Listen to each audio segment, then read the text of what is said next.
حضور نبی کریم صلی اللہ علیہ وسلم کے ساتھ چلنے والے لوگ کون ہیں جن کے بارے میں اللہ تعالیٰ نے یہ ارشاد فرمایا کہ اللہ نے جب انسانوں کے دلوں پر نظر کی تو حضور کے صحابہ سے بہتر دل اور کسی کے نہیں پائے۔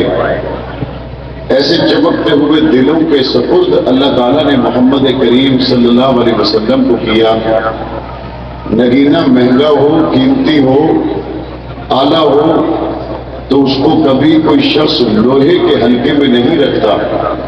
نگینہ اہمیت والا، قدر و قیمت والا ہو تو ہمیشہ قدردان اس کو کبھی چاندی کے حلقے میں، کبھی سونے کے حلقے میں، کبھی قیمتی سے قیمتی دھات کے حلقے میں اس کو محفوظ کروانے کے بعد سمجھتا ہے کہ اس کی شان کے لائق یہی ہے۔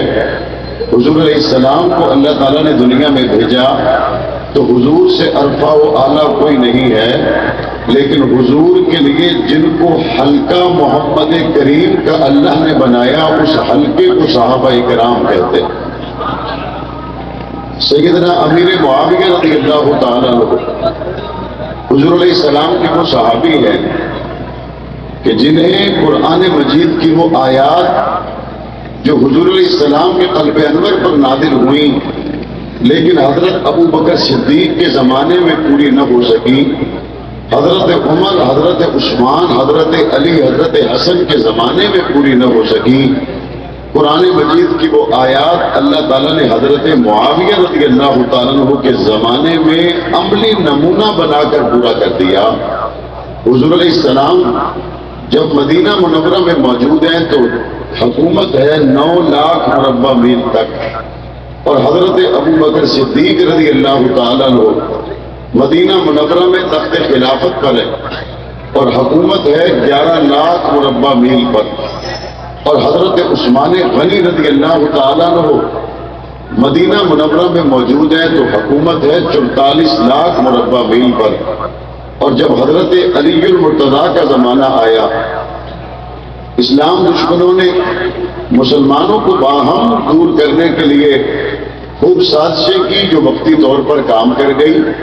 مسلمان مزید علاقے فتح نہ کر سکے، لیکن حضرت حسن اور حضرت معاویہ کے درمیان میں جب صلح ہوئی تو 44 لاکھ مربع میل تک جو اسلام کا جھنڈا پہنچ کر رک گیا تھا، حضرت حسن کی بیعت کے نتیجے میں حضرت معاویہ کے دور میں 64,65,000 مربع میل تک وہ اسلام کا جھنڈا لہرایا، اور قرآن مجید کی وہ آیت کریمہ جو مدنی آقا کے قلب انور پر رب کریم نے نازل فرمائی تھی، لِيُظْهِرَهُ عَلَى الدِّينِ كُلِّهِ، کہ اللہ تعالیٰ اس کو دنیا میں غالب کرے گا، دین دنیا میں غالب آئے گا۔ یہ آیت کریمہ حضرت ابو بکر صدیق کے دور میں عملی نمونے میں پوری ہوتی نظر نہیں آتی، حضرت عمر کے دور میں بھی عملی شکل میں اس کا اظہار نہ ہوا، حضرت عثمان اور حضرت علی کے زمانے میں بھی لِيُظْهِرَهُ عَلَى الدِّينِ كُلِّهِ اس کا اظہار نہ ہوا، لیکن حضرت امیر معاویہ رضی اللہ تعالیٰ عنہ کے زمانہ میں زمین کی خشکی کا کل رقبہ 1,20 لاکھ مربع میل ہے۔ اگر 60 لاکھ مربع میل تک پہنچ کر اسلام رک جاتا تو کہنے والا کہتا کہ قرآن تو کہتا ہے کہ دین غالب آئے گا، لیکن 60 لاکھ مربع میل تک اسلام پہنچ کر رک جائے تو اس کا مطلب یہ ہے کہ غالب تو نہیں آ سکا، آدھی پر اسلام رہا اور آدھی زمین پر کفر رہا۔ حضرت معاویہ کے زمانے میں 64,65,000 مربع میل پر کہ کفر جن علاقوں میں تھا وہ علاقے کم ہو گئے، اسلام جن علاقوں میں آیا وہ علاقے زمین کے زیادہ ہو گئے۔ یہ زمانہ حضرت امیر معاویہ کا تھا، لیکن خوشخبری اللہ کے قرآن نے مصطفیٰ کے زبان سے پہلے عطا کر دی۔ سیدنا امیر معاویہ رضی اللہ تعالیٰ عنہ کے دور میں جو فتوحات ہوئی، حضرت حسن رضی اللہ تعالیٰ عنہ کی بیعت کے بعد جو مسلمانوں کے لیے اللہ تعالیٰ نے دروازے کھولے، آج 1400 سال کے بعد کوئی شخص ان خوبصورت ایام کا، ان خوبصورت سالوں کا انکار نہیں کر سکتا۔ اعتراض کرنے والا اعتراض کرتا ہے کہ جناب حضرت علی اور حضرت معاویہ کے درمیان میں جنگ ہوئی، ہم حضرت علی کی سائٹ پر ہیں، ہم حضرت معاویہ کی سائڈ پر نہیں ہیں. میں نے کہا فیصلہ ہم آپ سے کروائیں, آپ ہم سے کروائیں, ہو سکتا ہے ہمارا ایک دوسرے پر اتفاق نہ ہو, بہتر ہے کہ اس کا فیصلہ علی کے بیٹوں سے کروایا جائے, اس کا فیصلہ حضرت حسن سے کروایا جائے, اس کا فیصلہ حضرت حسین سے کروایا جائے. یہاں پہ جس شخص کو بڑا مانا جاتا ہے عام طور پر اس کے اوصاف بیان کیے جاتے ہیں. اوصاف بیان کرنے میں بعض لوگ بیان کرتے کہ جناب اس کا نام فلاں نے رکھا, اس کو گھٹی فلاں نے دی ہے, اس کی تربیت فلاں نے کی ہے, اس کا حسب نسب بڑا اعلیٰ ہے, بڑا علم والا ہے, بڑا تقوی کے کمال کو پہنچا ہوا ہے, لہذا اس پر ثالثی رکھ لیں, اس پہ جرگہ رکھ لیں, اس پہ پنچایت رکھ لیں, اس پر اعتماد کا اظہار کر لیں. میں نے کہا بڑی مناسب بات ہے. اسی اصول کو سامنے رکھنے کے بعد ہم اپنی پنچایت لے کر اس حسن کے پاس جاتے ہیں جس کو پاک پیغمبر نے جنتی جوانوں کا سردار فرمایا ہے. اسی اصول کو سامنے رکھنے کے بعد ہم اپنا جرگہ لے کر اس حسن کے پاس جاتے ہیں جن کے بارے میں صحابہ نے فرمایا کہ حضرت حسن بالوں سے لے کر پیشانی سے لے کر ناف تک مدنی آقا کے مشابہ تھے. ہم اپنا جرگہ لے کر اپنی پنچایت لے کر ثالثی کروانے کے لیے حضرت حسن کے دروازے پہ جاتے ہیں جو حضرت فاطمہ الزہرا کے لخت جگر ہیں, حضرت علی المرتضیٰ کے بیٹے ہیں. اور یہ وہ حسن ہے جب مسجد نبوی میں حضور علیہ السلام کے خطبے کے دوران آ جائیں تو پاک پیغمبر کی ایک نظر حسن پر ہے اور ایک نظر صحابہ پر ہے, اور حسن نے جبہ پہنا ہوا ہے, حضرت حسین نے جبہ پہنا ہوا ہے, اور ان جبوں میں جب ان کے پاؤں پھنستے ہیں تو گرنے کے قریب ہوتے ہیں تو میرے مدنی آقا ممبر کو چھوڑ کر اپنے نواسوں کو اٹھا کے اپنے سینے سے لگا دیتے ہیں اور باقی کا خطبہ حضور علیہ السلام حسن و حسین میں گود میں بٹھا کے ارشاد فرماتے ہیں. ایک نظر حسن کے چہرے پر جاتی ہے اور ایک نظر مسجد نبوی میں بیٹھے ہوئے صحابہ کے چہرے پہ جاتی ہے, ایک نظر حسین کے چہرے پہ جاتی ہے اور ممبر پر مصطفیٰ آقا بیٹھے ہوئے, دوسری نظر مسجد نبوی میں بیٹھے ہوئے صحابہ کے چہروں پہ جاتی ہے. عدل کا تقاضا یہ ہے جب ممبر پر مدنی آقا کی نظر جائے تو جس پر نظر جائے, عدل کا تقاضا ہے جہاں جہاں نظر جا کے رکے ان سب رکنے والی شخصیات کو بیان کرنا چاہیے. حسن پر نظر رکی, اس کو بیان کرنا بھی ایمان کا حصہ ہے.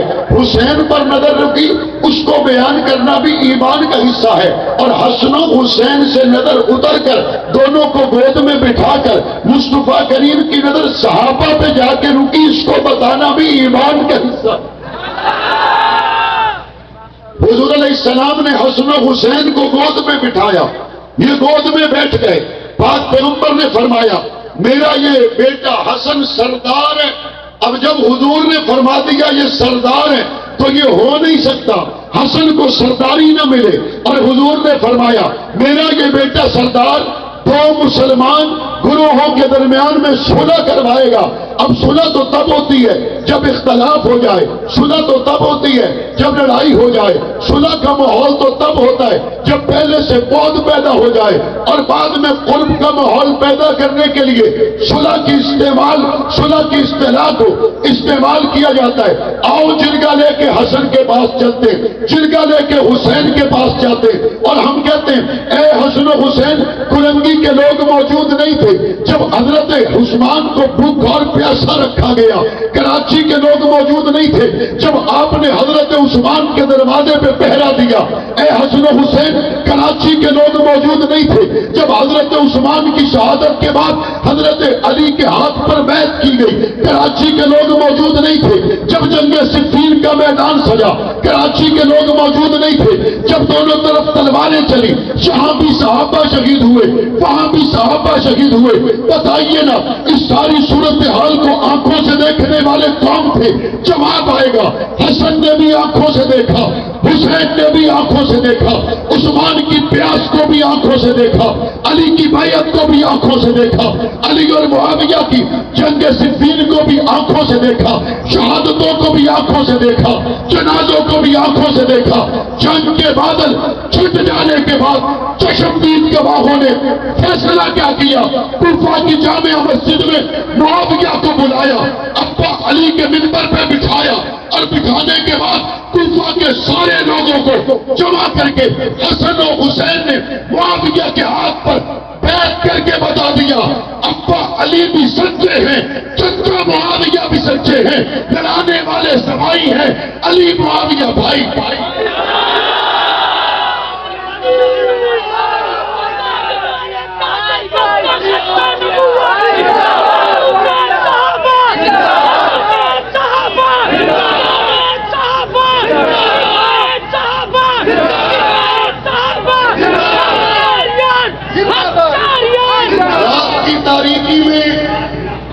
رات کی تاریکی میں کال لیک نہیں ہوئی، رات کی تاریکی میں کوئی ای میل نہیں پکڑی گئی، رات کی تاریکی میں کوئی پیغام لے جانے والا نہیں پکڑا گیا۔ کبھی لوگ کہہ دیتے ہیں اچھا دروازہ کھولو، میں بغیر پروٹوکول کے آ رہا ہوں۔ بغیر پروٹوکول کے بات نہیں کی۔ حسن و حسین کوفہ کی جامع مسجد کے باہر اور انتظار میں، کوفہ کے لوگ پوچھتے ہیں حسن ابا علی کی مسجد کے باہر کس کا انتظار ہو رہا ہے؟ حسین ابا علی کی مسجد کے باہر کس کا انتظار ہو رہا ہے؟ تو دونوں کہتے ہیں ہم مہدی کا انتظار کر رہے ہیں۔ سبحان اللہ! ہم انتظار کس کا کر رہے ہیں؟ مہدی کا۔ کیونکہ میرے نبی نے حضرت معاویہ کو ہادی بھی فرمایا، مہدی بھی فرمایا۔ مہدی کا انتظار کر رہے ہیں، کچھ لوگ آج بھی کر رہے ہیں، حسن و حسین بھی کر رہے تھے، تو کوفہ کی جامع مسجد کے باہر حسن و حسین کے مہدی آئے اور بشکل امین معاویہ آئے۔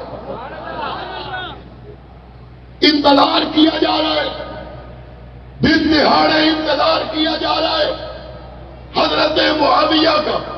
معاویہ آ گئے، کوفہ کے سارے لوگوں کو بلایا، کوفہ کی جامع مسجد بھر گئی، دن دہاڑے ساری مسجد کوفہ حضرت علی سے محبت کرنے والوں سے، علی سے محبت کا نعرہ لگانے والوں سے، کوفہ کے علاقے کے لوگوں سے بھر گئی۔ تو گھر سے ابا علی کا منبر منگوا کر اس پہ معاویہ کو بٹھا دیا، اور سارے لوگوں کے سامنے حضرت حسن کھڑے ہوئے اور کہا لوگوں یہ علی کا بیٹا حسن ہے، آنکھیں کھول کر دیکھ لو، میں اپنے ابا علی کے منبر پر معاویہ کو بٹھا کر اس کے ہاتھ پر بیعت کر رہا ہوں۔ جب حضرت حسن نے بیعت کی، اس کے بعد فرمایا قم یا حسین، حسین تم بھی کھڑے ہو جاؤ، معاویہ کے ہاتھ پر بیعت کرو۔ حسین بھی کھڑے ہو گئے، معاویہ کے ہاتھ پر بیعت کر لی، بات صاف ہو گئی۔ حسن و حسین نے معاویہ کو مان لیا، حسنی حسینی معاویہ کو مانتے ہیں۔ حسین نے یزید کے ہاتھ پر بیعت نہیں کی، ہم یزید کو نہیں مانتے ہیں۔ جب کسی کے پاس جرگہ لے کے جائیں، کسی کو ثالث بنائیں، کسی کو بڑا بنائیں، تو پھر جو وہ کرے وہ کیا جاتا ہے، جو چھوڑے وہ چھوڑا جاتا ہے۔ انہوں نے دن دہاڑے حضرت معاویہ کو مانا، ہم بھی مانتے یا نہیں مانتے؟ بلند آواز سے محبت سے بتاؤ، حسنی حسینی مانتے یا نہیں مانتے؟ حسنی حسینی اعتماد کرتے یا نہیں کرتے؟ حسن و حسین نے اعتماد کیا یا نہیں کیا؟ حضرت معاویہ کے ہاتھ پر بیعت کی یا نہیں کی؟ اور اس بیعت پر 19 سال تک قائم رہے۔ کتنے سال؟ بلند آواز سے بتاؤ۔ تمہارے ملک میں پتہ چلتا ہے فلاں فلاں جماعتوں کا اتحاد ہو گیا، 5 سال میں 50 مرتبہ جھگڑا، 5 سالوں میں 1000 مرتبہ جھگڑا۔ روزانہ وزیر اعظم کا فون آتا ہے، ارے بھائی تم کیوں روٹ گئے؟ روزانہ وزیر اعلیٰ کی کال جاتی ہے، بھائی آپ کیوں روٹ گئے؟ لوگوں کو منایا جاتا ہے، کسی کو فنڈ دے کر کسی کو عہدہ دے کر، کسی کو لالچ دے کر. ہمارے پاس جب سیاسی جماعتوں کے قائدین آئے، کہنے لگے وزارت چاہیے تو بتاؤ، مشارت چاہیے تو بتاؤ، عہدہ چاہیے تو بتاؤ. ہم نے کہا ہم وزارت والے نہیں ہیں، ہم اصحاب محمد اور ناموس رسالت والے ہیں.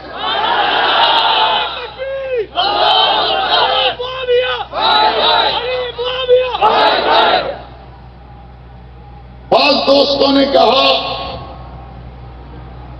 آپ وزارت دے لیتے، آپ کوئی عہدہ لے لیتے.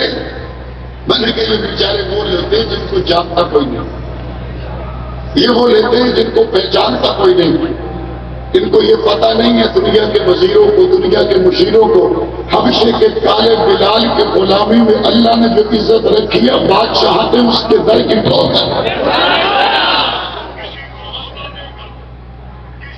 کہاں اچھا کوئی ڈیمانڈ؟ ہم نے کہا ایک ڈیمانڈ ہے، صحابہ کی عزت کا قانون چاہیے. ہو سکتا ہے کوئی توقع کر رہا ہو کہ ڈیمانڈ سے پہلے یہ کہیں گے بتاؤ ہتھکڑیاں کیوں پہنائی تھی. ہو سکتا ہے کوئی یہ سوچتا ہو ڈیمانڈ سے پہلے یہ کہیں گے بتاؤ 18 مہینے کال کوٹھڑیوں میں کیوں رکھا تھا. ہو سکتا ہے کسی کے ذہن میں ہو کہ یہ بات کرنے سے پہلے کہیں گے بتاؤ اکابر علماء کرام کو ٹارچر سلوں میں، عقوبت خانوں میں کیوں رکھا تھا. ہمارے سامنے ہماری تکلیفوں کی، ہتھکڑی اور بیڑیوں کی اوقات ہی کوئی نہیں. علامہ اعظم طارق نے کہا تھا پرویز مشرف صحابہ کی عزت کا قانون تو دے دے، اپنے تینوں بیٹوں کی گردنیں مانگے گا، بچوں کی گردنیں کاٹ کر ایوان صدر میں ڈال.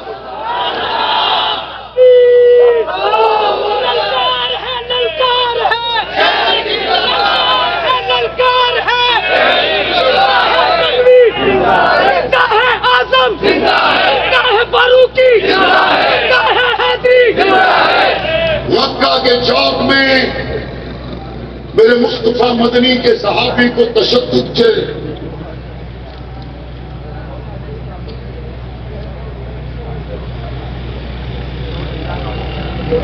مکہ کے چوک میں میرے نبی کے ساتھی کو جب تشدد سے گزارا گیا اور قریب تھا کہ اس کو موت کی وادیوں میں بھیج دیا جاتا، اس لمحے کسی نے کہا اچھا تیرا کیا خیال ہے، تیری جگہ پہ تیرے نبی کو کہا ظالم، تو میری جگہ پہ میرے نبی کو اس اذیت سے گزارنے کی بات کرتا ہے. میں محمد کا غلام تو یہ بھی گوارا نہیں کرتا ایک طرف مجھے تختے پہ لٹکایا جائے، دوسری طرف آمنہ کے لال کے پیروں میں کانٹا چبھ جائے.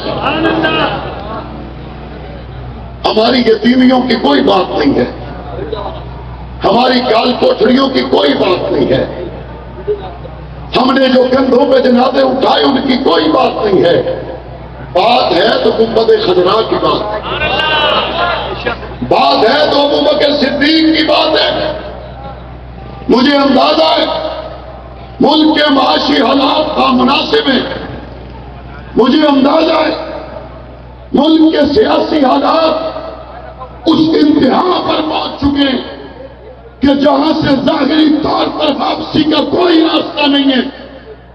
لیکن میں ان لوگوں سے پوچھنا چاہتا ہوں، یہ جب کبھی تم مدرسوں سے نکلنے والوں سے کہتے ہو تو یہ کہتے ہو جی مولانا صاحب ملک کے وسیع تر مفاد میں آپ مہربانی کریں، ملک کے وسیع تر مفاد میں آپ سٹیپ ڈاؤن کریں، ملک کے وسیع تر مفاد میں حالات کی اجازت نہیں دیتے، آپ جلسے کو 4 دیواری میں کر لیں، آپ جلوس کا روٹ تبدیل کر لیں، آپ مہربانی کریں یہ کر لیں، یہ کر لیں، یہ کر لیں.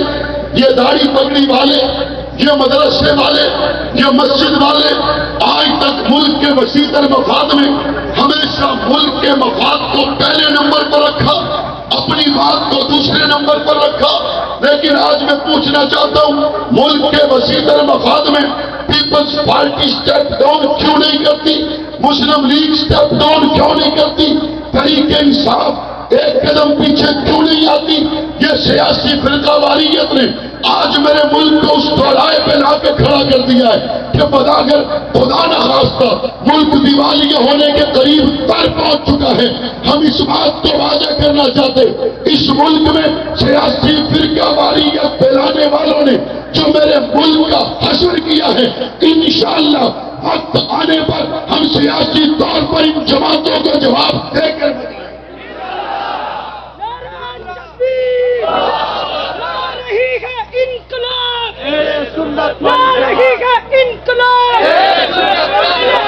کلی کتاب کلی کتاب صاف صاف ہم نہ ہو ہمارے بات۔ وزیر خزانہ IMF سے مذاکرات کے لیے جاتا ہے تو کہتا ہے عام آدمی پر بوجھ نہیں پڑے گا، ہم ملک کی ایلیٹ کلاس کو سامنے رکھ کر فیصلہ کریں گے، غریب پر بوجھ نہیں آنے دیں گے۔ غریب کے پاس کھانے کے لیے آٹے کے پیسے نہیں ہیں، غریب کے پاس گھی خریدنے کے پیسے نہیں، غریب کے پاس دال خریدنے کے پیسے نہیں، غریب کے پاس اپنے بچوں کا پیٹ پالنے کے پیسے نہیں۔ اور آج سینٹ میں بات کی گئی ریٹائر ججز کی پینشن 10-10 لاکھ روپے، مکان اس کے علاوہ سرکاری گاڑیاں جو اس ملک میں جو گاڑی بھی سرکار کی اور اس میں پٹرول بھی سرکار کا اور اس میں بیٹھنے والا بھی وہ سرکاری فرشتہ، ان گاڑیوں کی تعداد کہتے ہیں کہ جی 1.5 لاکھ ان گاڑیوں کی تعداد ہے، 1.5 لاکھ ان گاڑیوں کی تعداد ہے جو گاڑی بھی سرکاری اور اس میں جناب ڈیزل اور پٹرول بھی سرکاری۔ ججز کو جناب برآمد دی گئی، ریٹائر ہونے کے بعد 10-10 لاکھ روپے ماہانہ، ملازم اس کے علاوہ، بجلی کا بل کوئی نہیں، پوچھنے والا کوئی نہیں۔ شرم آنی چاہیے اس ملک میں جہاں غریب کے پاس 2 وقت کا کھانا نہیں ہے، یہاں پر 1.5 لاکھ گاڑیوں میں بیٹھنے والے لوگ اس غریب کے ٹیکس سے حاصل ہونے والے پیسوں سے عیاشیاں کریں۔ ایسے حکمرانوں کے ہوتے ہوئے یہ ملک کبھی بھی ترقی نہیں کر سکتا۔ عملی نمونہ پیش کر کے بتاؤ، جس طرح میرے نبی کریم صلی اللہ علیہ وآلہ وسلم نے جن کو کعبے کا لڑ پکڑ کے مانگا تھا، اس عمر بن خطاب نے جب سرکاری دورہ کیا، ایک غلام سوار ہے اور اس پہ کھانے کا سامان رکھا گیا تو دوسرے شخص کے سوار ہونے کی جگہ نہ رہی۔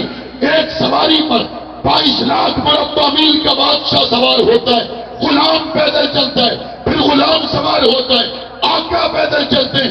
یہ نمونہ بنا کر تم دکھا دو، پاکستان ترقی کر جائے۔ ہونا چاہیے نہیں ہونا چاہیے؟ یہ غریبوں کے حق میں مگر بچ کے آنسو بہانے والے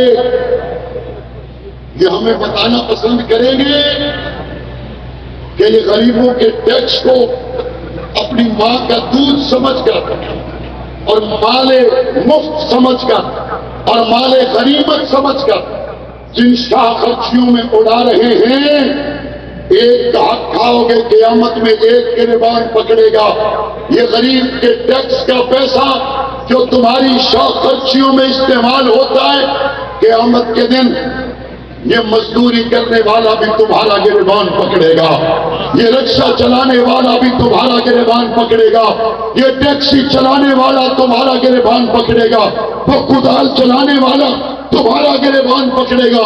اس لیے ضرورت ہے IMF کے ساتھ شرائط طے کر کے اس ملک کی معاشی مخدوش صورتحال کو بہتر بنانے کے لیے سب سے پہلے اس ملک کے اشرافیہ اپنی شاہ خرچیوں کو مکمل طور پر بند کریں۔ ہونی چاہیے نہیں ہونی چاہیے؟ لیکن آپ دوستوں سے بھی تھوڑا شکوہ، الیکشن کا ماحول سجتا ہے تو ووٹ پھر انہی چوروں کو جاتا ہے۔ الیکشن کا ماحول سجتا ہے، ووٹ لینے والا طبقہ وہی ہے جو پہلے تیر پر لڑتے تھے، پھر شیر پر لڑتے تھے، اور آج کل وہ کہتے ہیں بس پچھلے گناہ معاف، اب ہم بلے کے ساتھ آئے، اور ہمارے لوگ بھی بڑے ساتھ ہیں، کہتے ہیں ہاں جی پہلے امن و ترقی کے لیے یہ بھٹو کے ساتھی تھے تو ہم نے ساتھ دیا تھا، بعد میں پھر یہ شیر کے ساتھی بنے تو ہم نے ساتھ دیا تھا، اور اب تو بس پاکستان کی تقدیر بدلے گی، اب یہ بلے کے ساتھ آئے ہیں تو ہم ساتھ دیں گے۔ میں حیران ہوتا ہوں اگر کوئی شخص پہلے پینٹ کوٹ میں آیا اور وہ آپ کی دکان پر آپ کو 2 نمبر نوٹ دے کر چلا گیا، اگلی مرتبہ وہ شلوار قمیض میں آئے گا تو آپ پھر بھی کھوٹے نوٹ لے کر اس کو دکان سے چیز دے دیں گے؟ اس سے اگلی مرتبہ اگر وہ پگڑی باندھ کر آئے گا تو پھر دے دیں گے۔ میں حیران ہوتا ہوں یہاں پہ کپڑے بدل کے آنے والا 10 روپے کا 2 نمبر نوٹ چلائے تو لوگ دکان سے 10 روپے کی چیز دینے کے لیے تیار نہیں، لیکن حیرانی ہے یہی قوم بندہ صرف اشتہار کے نشان بدل کے آ جائے تو 1 لاکھ نوٹ دینے کے لیے تیار ہو جائے۔ طے کر لیں آئندہ انتخابات ہوں گے تو ووٹ علماء کے لیے ہوگا انشاءاللہ، آئندہ انتخابات ہوں گے تو ووٹ قرآن کے قرآن کے لیے ہوگا انشاءاللہ۔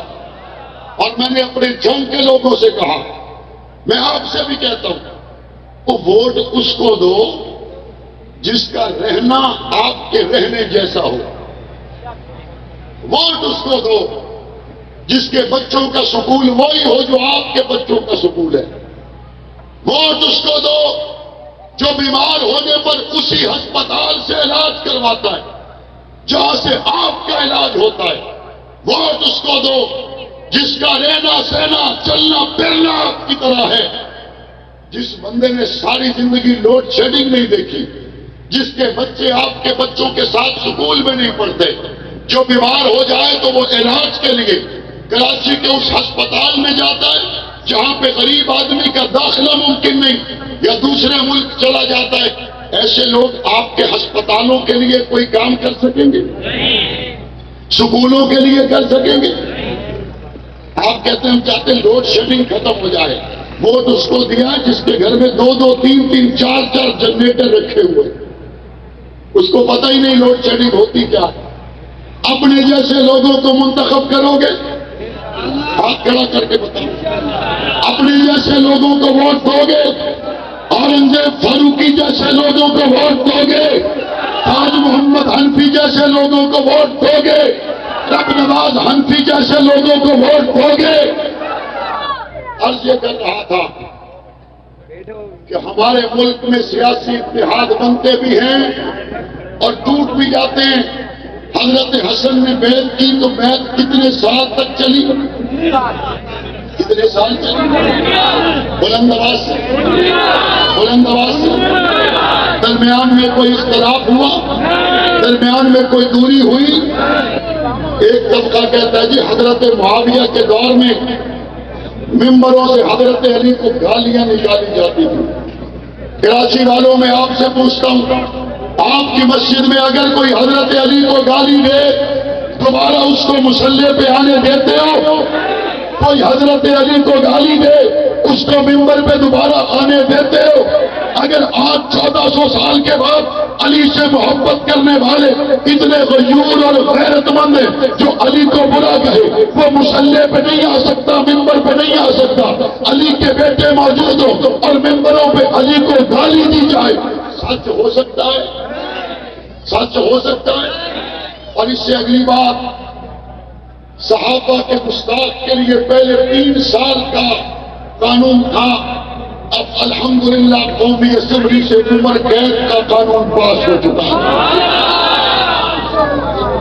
اس سے پہلے اگر کوئی حضرت علی کی گستاخی کرتا تھا تو سزا 3 سال تھی، اب اگر کوئی حضرت علی کی گستاخی کرے تو عمر قید ہے، اس سے پہلے اگر کوئی حضرت فاطمہ کی گستاخی کرتا تھا تو سزا 3 سال تھی، اب کوئی حضرت فاطمہ کی گستاخی کرے تو اس کو ساری عمر کے لیے جیل میں رہنا پڑے گا۔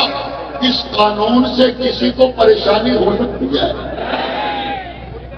حضرت علی کی عزت کا قانون، حضرت فاطمہ کی عزت کا قانون، حضرت خدیجہ کی عزت کا قانون، حضرت اماں عائشہ کی عزت کا قانون، ابو بکر عمر عثمان کی عزت کا قانون، اس سے کسی کو اختلاف ہو سکتا ہے؟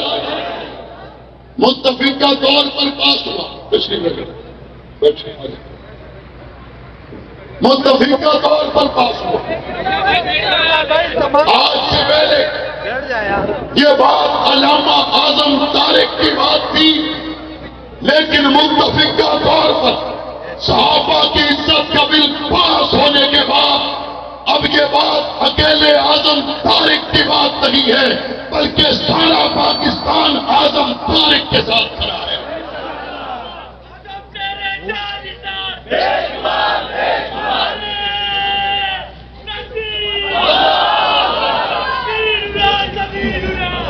اور وہ سینٹ میں پیش ہونے کے لیے چلا گیا ہے، اور انشاءاللہ وہ سینٹ سے پاس ہوگا۔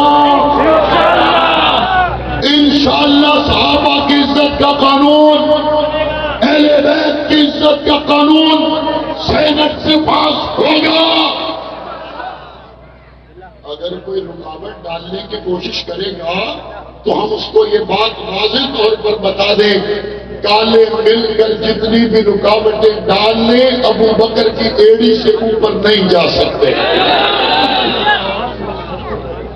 صدیق کی ایڑی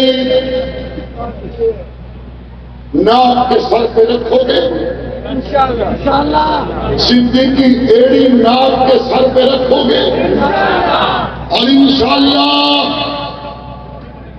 یہ قانون پاس ہونے کے بعد پاکستان فرقہ وارانہ فسادات سے نکل جائے گا، پاکستان امن کا گہوارہ بنے گا، پاکستان میں فرقہ وارانہ فسادات کے خاتمے کا محافظ اگر کوئی بل ہے تو ناموس صحابہ و اہل بیت بل ہے۔ ہم جماعت اسلامی کے مولانا عبدالاکبر چترالی کو اور وزیر قانون جن کا تعلق مسلم لیگ سے ہے، اور اسی طرح ڈپٹی اسپیکر قومی اسمبلی زاہد اکرم دورانی جن کا تعلق جمعیت علماء اسلام سے ہے، اور قائمہ کمیٹی جس میں پاکستان تحریک انصاف کے MNAs، پیپلز پارٹی، مسلم لیگ، جماعت اسلامی، جمعیت علماء اسلام کے MNAs موجود تھے۔ آج کا یہ جلسہ ان تمام MNAs کو خراج تحسین پیش کرتا ہے، اور انشاءاللہ جب سینٹ سے یہ پاس ہوگا تو ہم سینٹ کے باہر پھولوں کے ساتھ جائیں گے انشاءاللہ۔ میں نے اب یہ کہنا چھوڑ دیا ہے کہ ممکنہ صورت میں اگر آپ کو باہر آنا پڑے تو میں نے یہ کہنا چھوڑ دیا ہے کہ محلے کے دوستوں کو لے کے آنا۔ میں نے یہ کہنا چھوڑ دیا ہے اگر صدیق کی عزت کے قانون کے لیے، علی کی عزت کے قانون کے لیے رکاوٹ کو دور کرنا پڑے تو میں نے یہ کہنا چھوڑ دیا ہے کہ امام اپنے مقتدیوں کو لے کے آئے۔ میں نے صرف یہ کہا ہے عائشہ صدیقہ فاطمہ الزہرا کی حرمت کے قانون کے لیے اپنے دودھ پیتے بچوں کو لے کر آ جائے۔ آؤ گے؟ تیار رہو گے؟ بیدار رہو گے؟ میرے اللہ نے چاہا تو انشاءاللہ ثم انشاءاللہ اس ملک میں فرقہ وارانہ فسادات کے خاتمے کے لیے دی گئی قربانیوں کے نتیجے کا وقت قریب ہے، اور عزم رہیں، اپنے حوصلوں کو جوان رکھیں۔ میرے رب نے چاہا تو منزل پر پہنچ کر دم لیں گے۔